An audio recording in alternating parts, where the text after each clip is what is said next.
Bonjour à tous, bienvenue à cette émission de français du Sénat TV Web, un magazine culturel où nous allons pratiquer la langue française et connaîtrons la culture, l'histoire et le tourisme en France. Nous allons parler un petit peu de la vie, des conseils et des expériences de certains Français qui vivent en Colombie et autres Colombiens qui ont habité en France. Venez découvrir pourquoi le français est considéré la plus belle langue du monde.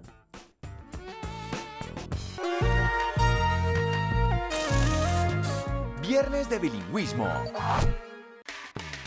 Notre premier invité aujourd'hui est français. Il s'appelle Pierre Agès. Il habite avec sa famille dans le quartier de Nice Antigua à Bogota. Ancien professeur de l'Université de Los Andes, il est très amoureux de la Colombie et de sa famille d'adoption, celle de sa femme colombienne.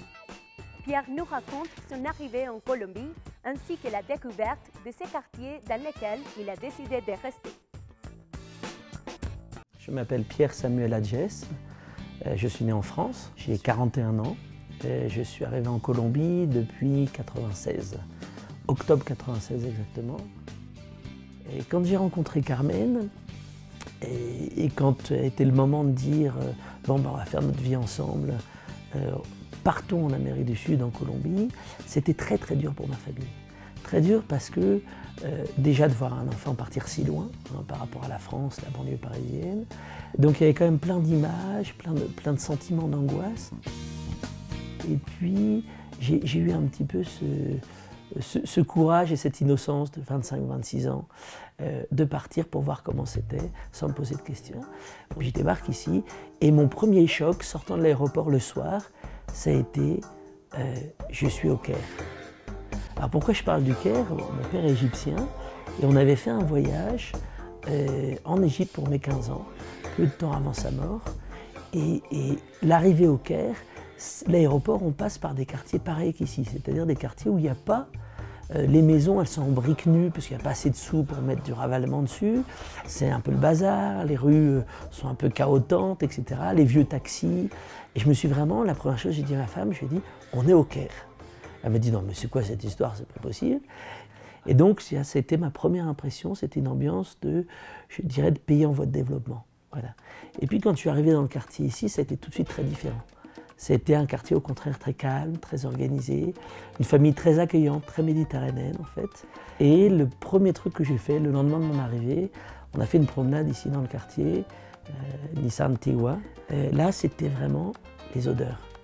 La végétation qui est assez différente de la végétation française, l'herbe sur les trottoirs, ça c'est un truc qu'on voit qu'en Angleterre en fait, en Europe ou en Écosse, on ne voit pas beaucoup dans d'autres pays et j'ai trouvé que c'était un quartier extraordinaire. Une lumière, une qualité de lumière typique de la montagne en fait et que des maisons et ça j'ai trouvé ça génial. Moi je viens d'un quartier un peu bruyant, de la banlieue parisienne. Et là, ça m'a paru le paradis un petit peu, avec un parc à côté très sauvage, pas du tout les parcs français, tout coupé, tout bien. Et ça m'a paru très chouette. Et j'avais qu'une idée, c'est m'installer ici. Donc en fait, la Colombie, dans ma famille, il y avait déjà une tante qui s'est mariée en guatémaltèque. Donc je savais que l'Amérique du Sud existait. Mais je ne savais pas tant de choses que ça. Quand je me suis rendu compte, je connaissais très mal. Je savais que la Colombie était en haut là, de la pomme, mais quoi, de la patate, quoi. Hein. Mais j'en savais pas beaucoup plus que ça. Sauf que j'avais fait un petit stage pendant mes études d'ingénieur à Compiègne, où il y avait un Colombien qui m'a pas mal aidé dans mon boulot et qui était amoureux de son pays, mais le truc dingue, quoi. Donc je savais qu'il y avait des fleurs, je savais qu'il y avait une nature extraordinaire. J'avais quand même déjà un regard sur l'Amérique du Sud qui était pas le regard complètement stéréotypé, et puis une expérience familiale. On pouvait se marier à un être bizarre d'Amérique du Sud. Et je suis arrivé directement dans ma belle famille. Et alors là, c'était comment est-ce qu'on communique. Ni anglais, ni rien, il y avait que l'espagnol comme langue. Et donc, on communique avec les mains, moi je ne savais pas l'espagnol. En mai 1997, j'ai été embauché à l'Université des Andes. Et là, c'était le début de l'apprentissage vrai de la langue, on va dire.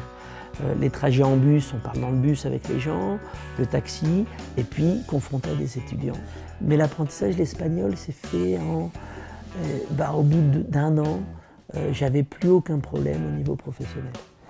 Au niveau de l'écriture un petit peu, on apprend vite à rédiger des mémos, des trucs, c'est un vocabulaire assez réduit. avait des choses toutes bêtes. Par exemple, en France, je touchais les gens pour leur parler, d'accord? Et je me souviens à la fac, il y avait une fille de Thiérache, du nord de la France, qui m'a dit « Mais ne me touche pas, je suis pas une fille facile, qu'est-ce que tu crois ?» Moi je disais « Mais j'ai rien fait ».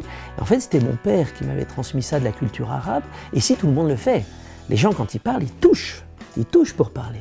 Et donc ça, c'est des différences culturelles qui, moi, m'ont mis très à l'aise, mais qui, évidemment, pour un Français, peuvent paraître bizarres. C'est toujours une histoire d'adoption. Quand on décide d'aller dans un pays, on se fait adopter par le pays et on cherche. Et ces familles qui se réunissent tous les dimanches, où les gens arrivent à n'importe quelle heure en retard. On arrive facilement 1h30 en retard, pas en Colombie. Je suis passé d'être la personne la plus en retard en France, la plus désorganisée dans tout ce que je faisais, à quelqu'un de finalement relativement raisonnable en Colombie quand j'ai bossé à la fac.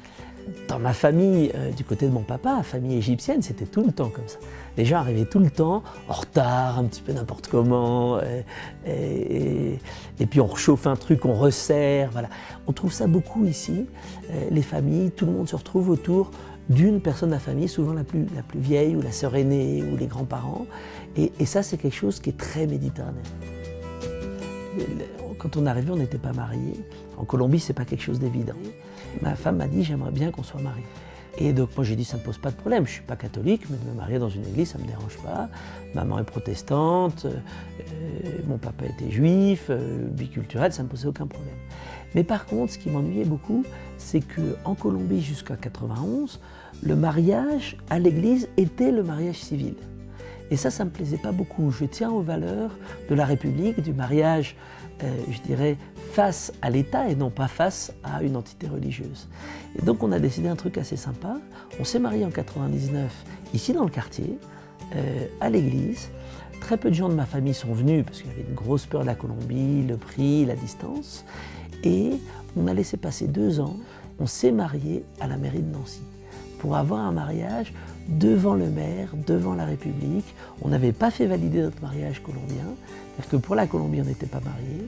Il y avait juste un mariage à l'église avec des registres, mais qui n'avait pas été validé chez le notaire, comme ça se fait ici. Donc ça nous a permis d'avoir, je dirais, les deux cultures. La culture ici qui est très liée à la religion, après on fait valider le mariage chez le notaire, mais ça c'est pas important, c'est de la paperasserie, le vrai mariage c'est à l'église. Et pour moi, la culture française, où le vrai mariage, c'est à la mairie. Voilà. Donc on a fait le mélange des deux, c'était très beau, très sympa. Ma femme a très bien compris le sens que ça avait. Puis ça a permis de faire que les deux familles puissent nous voir mariés, ce qui est important aussi. Une des raisons de notre retour aussi ici en Colombie, c'est quand on s'est retrouvé en France, les enfants sont retrouvés à l'école primaire. Et donc ma petite Anna Milena a fait la maternelle et le CP en France. Et Samuel a fait tout le cycle de l'école primaire en France. Et en fait, il commençait à perdre complètement leur espagnol. Il n'y avait pas de moyen de maintenir, dans une petite ville comme Compiègne, 50-60 000 habitants, de maintenir leur culture colombienne. Ils avaient bien sûr leur relation avec la mère. Depuis tout petit, on parle en espagnol avec maman, on parle en français avec papa. Mais malgré tout, ça commençait à disparaître. Et puis l'autre réalité qu'on a sentie, c'est qu'à Bogota, il y a le lycée français. Et finalement, c'est un bon lycée de qualité qui ouvre des portes après pour retourner en France et aussi en Colombie. Donc on s'est senti que finalement, pour les enfants, c'était presque plus favorable d'être ici que d'être en France. Donc on se sent colombien et on n'a pas spécialement envie de revenir en France. Restez avec nous, on se retrouve après la pause avec plus d'informations sur la langue française. Vous êtes sur Sénat TV Web. Ne bougez pas, à tout de suite.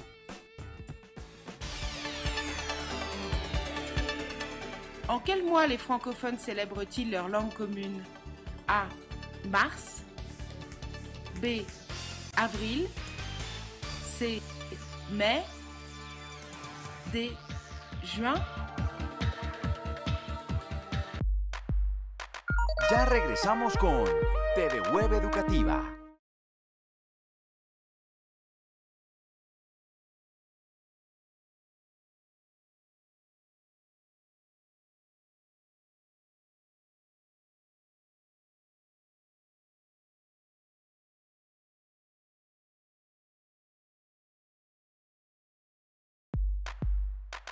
Seguimos con TV Web Educativa.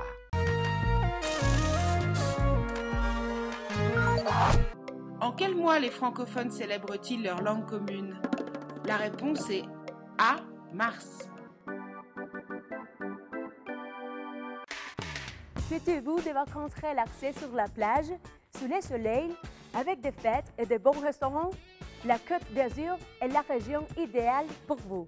Située dans le sud de la France, depuis Cassis, Saint-Tropez, Cannes, Nice et Monaco jusqu'à Menton, elle reçoit 14 millions de touristes par an.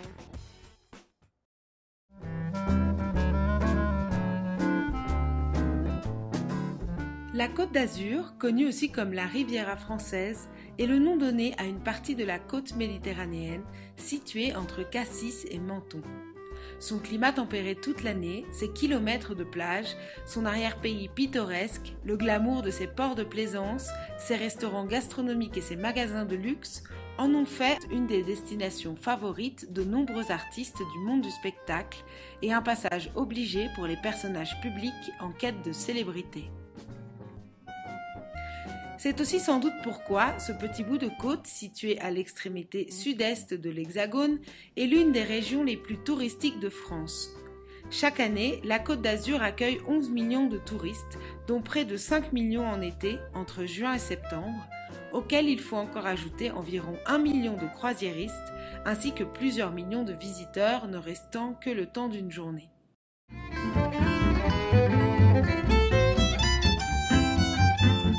En arrivant par l'ouest, on trouve d'abord la ville de Marseille, grande métropole du sud-est de la France et du bassin méditerranéen. Du Vieux-Port au Calanque, en passant par la Bonne Mer, c'est une ville au paysage varié et enchanteur. On peut y profiter de la mer, du soleil, du port de Marseille et de ses très bons restaurants, mais aussi de la culture, car Marseille est la deuxième ville de France en taille et en population.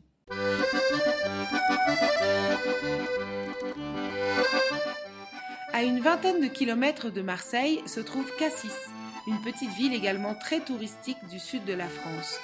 L'attraction principale de Cassis réside dans ses falaises et ses calanques, formations rocheuses surplombant la mer, découpant de petites baies escarpées le long de la côte.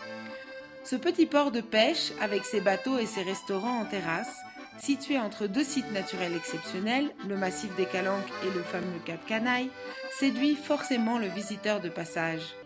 Pour profiter totalement du romantisme du lieu, vous ne manquerez pas de descendre dans l'un des hôtels faisant face à la mer, afin de profiter d'une vue inoubliable sur les Calanques. C'est indiscutablement l'un des plus beaux paysages que vous verrez dans votre vie. C'est certainement ce qui a valu à Frédéric Mistral, prix Nobel de littérature, de déclarer « Celui qui a vu Paris et qui n'a pas vu Cassis peut dire « Je n'ai rien vu ».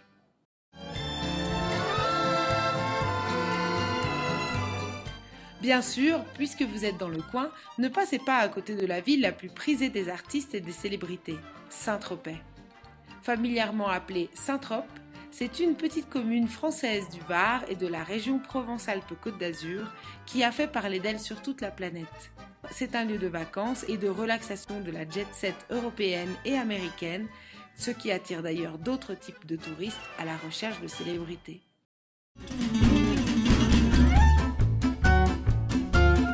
À 75 km plus à l'est, vous arrivez à Cannes, petite ville française située au bord de la mer Méditerranée, également dans le département des Alpes-Maritimes.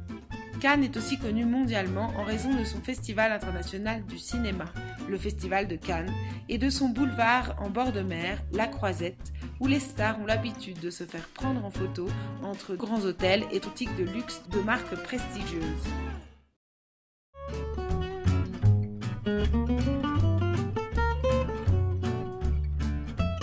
La ville de Nice se trouve aussi dans le département des Alpes-Maritimes. C'est la deuxième ville de la région Provence-Alpes-Côte d'Azur après Marseille. Située à l'extrémité sud-est de la France, à une trentaine de kilomètres de la frontière italienne, elle est établie sur les bords de la mer Méditerranée, le long de la baie des Anges et à l'embouchure du Paillon. La belle couleur bleue de sa mer en fait un excellent lieu pour aller en vacances. Nice possède d'ailleurs la deuxième capacité hôtelière du pays et dispose du troisième aéroport de France, grâce auquel elle accueille chaque année 4 millions de touristes.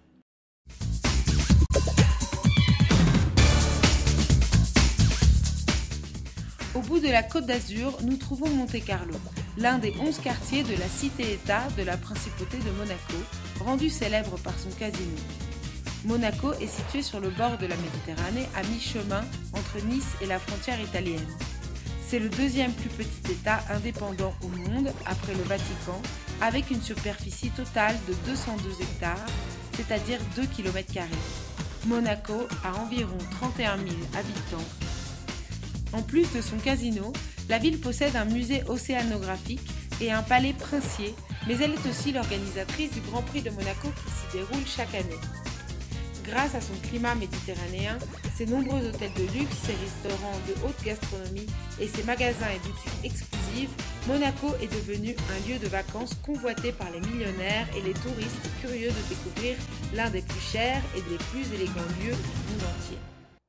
Restez avec nous, on se retrouve après la pause avec plus d'informations sur la langue française. Vous êtes sur CNA TV Web. Ne bougez pas, à tout de suite.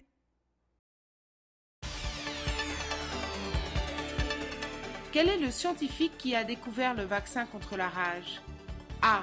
Louis Pasteur. B. Albert Einstein. C. Marie Curie.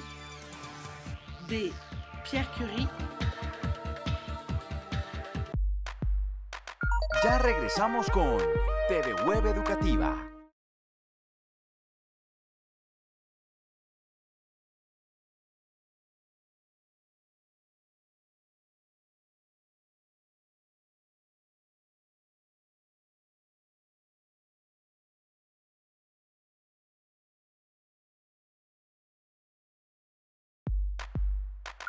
Seguimos con TV Web Educativa.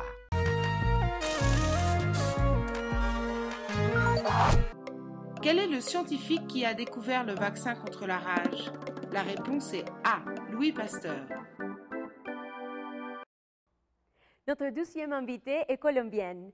Elle a habité pendant 12 ans à Paris où elle a suivi un master en sociologie.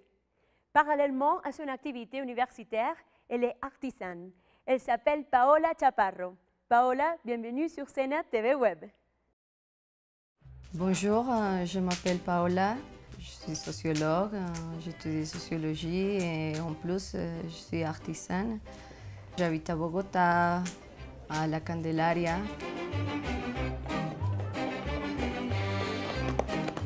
J'ai commencé à étudier le français à l'Alliance française. J'ai toujours aimé la France, j'ai toujours aimé Paris et j'ai toujours voulu y aller, connaître Paris, la ville lumière.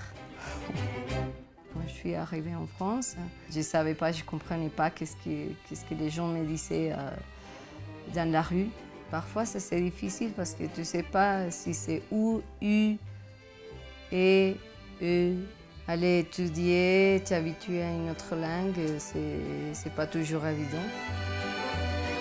Quand je suis arrivée à Paris, j'ai trouvé la ville super belle, super jolie. Les Français, ils sont très gentils, ils sont super polis. Tout le temps, ils te disent bonjour, bonsoir, s'il vous plaît, merci, etc. Ils sont super polis. C'est un pays très attaché à son histoire. Et parfois, j'ai eu l'impression qu'ils sont les centres de la civilisation occidentale. Mais de toute façon, ils sont super gentils. J'ai beaucoup aimé son art de vivre. Ils sont toujours, ils cherchent le plaisir des petites choses. J'étais vraiment émerveillée de la ville, des Français, si propre, si jolie. Si ordonner, apprendre à manger d'autres choses, le fromage, les vins. C'est tout un changement de vie d'habiter en Colombie et puis aller en France. On apprend à se connaître soi-même. J'ai appris la couture ici en Colombie avec ma grand-mère. J'ai demandé à ma grand-mère de m'apprendre la couture. De m'apprendre à coudre, de m'apprendre à faire des robes et des jupes parce que je m'habillais d'une façon très, comment dire, un peu bizarre. Quand j'étais en France et j'étais en train de faire mon master en sociologie, je sentais que quelque chose me manquait. Et cette chose qui me manquait, en fait, c'était la couture. Paris, en étant la capitale mondiale de la mode, j'étais super inspirée par partout. par la ville, par sa lumière à chaque saison, par ses gens, la façon de s'habiller les gens, par les différentes cultures. Tu peux voir des Africains, d'Arabes, des Chinois. C'est parce que Paris, c'est une ville très cosmopolite. J'ai commencé à chercher les tissus africains que je trouve super jolis. En fait, ces sacs-là a une application d'une tissu africaine de Mali. Je sentais vraiment que j'étais là où il faut être quand on veut faire une chose pareille. Et donc, à côté de mes études, j'ai commencé à faire des choses avec la machine à coudre. Je ne fais pas seulement des sacs, je fais aussi des robes, mais aussi des accessoires pour femmes. Et je fais des boucles d'oreilles, je tricote un peu aussi. Je fais des colliers en tissu. De retour en Colombie, bon, je suis rentrée chez moi, dans mon pays, chez mes parents, chez mes amis, chez tout ce qui est à moi. Et c'est pour ça que la marque s'appelle Lilia Made in Home. Lilia pour l'hommage à ma grand-mère et Made in Home parce que c'est chez moi. J'essaie de me maintenir en dehors des circuits commerciaux traditionnels, genre les grands magasins ou des choses comme ça. Et la façon de promouvoir mes produits, c'est par les réseaux sociaux, l'Internet. Je suis très contente parce que je vois que ça commence à avoir du succès. Et maintenant, je vais essayer d'aller dans les petits magasins qui valorisent la production et la distribution à petite échelle et la production artisanale et fait à la main. J'essaie toujours d'être très précise. Je pense que c'est grâce à l'influence qu'a eu la France sur moi que j'ai fait des choses un peu différentes à ce qu'on peut trouver ici en Colombie et qui sont des choses qui attirent les gens, qui disent oh, c'est joli, c'est différent, c'est original. Et j'espère vraiment que ça plaît beaucoup de gens.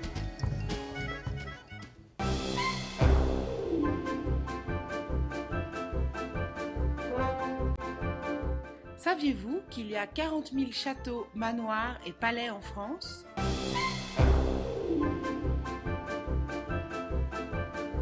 Saviez-vous que la France a seulement eu 4 présidents depuis 1974 ? Valéry Giscard d'Estaing, François Mitterrand, Jacques Chirac et Nicolas Sarkozy.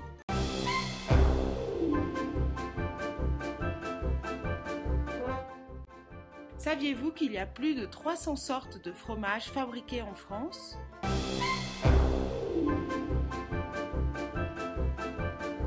Saviez-vous qu'il y a plus de 67 millions de touristes qui visitent la France chaque année, soit un chiffre supérieur à la population du pays et à tout autre pays au monde ?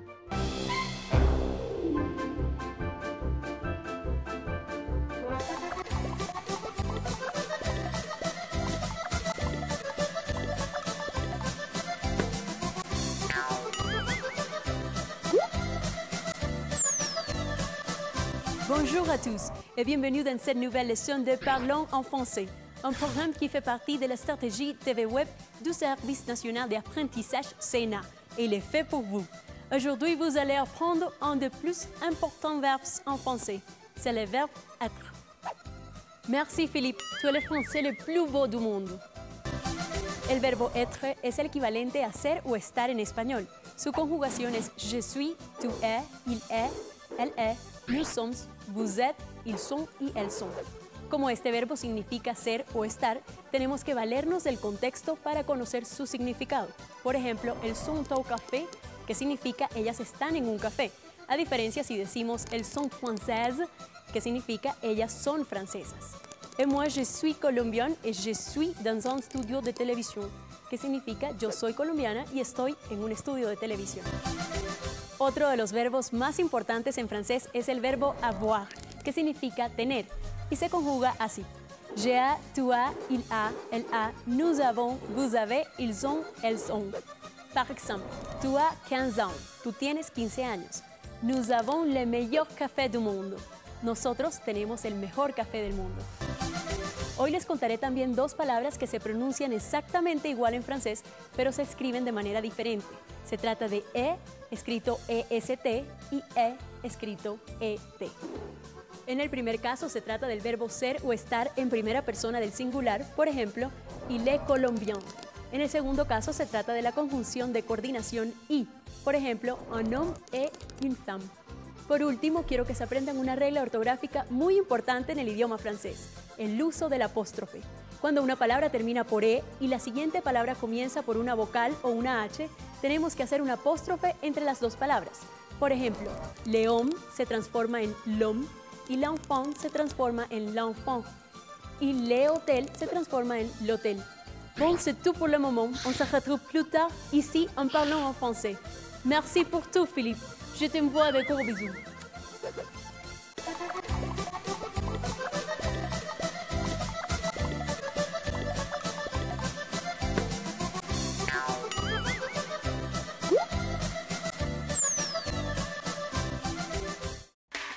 Voilà, nous sommes arrivés à la fin de notre mission. J'espère vous retrouver très prochainement pour un nouvel épisode en français de CNATV Web, pour approfondir la langue et la culture française. Nous tenons à remercier les soutiens de l'ambassade de France en Colombie, l'Alliance française de Bogota et l'ACOPROF.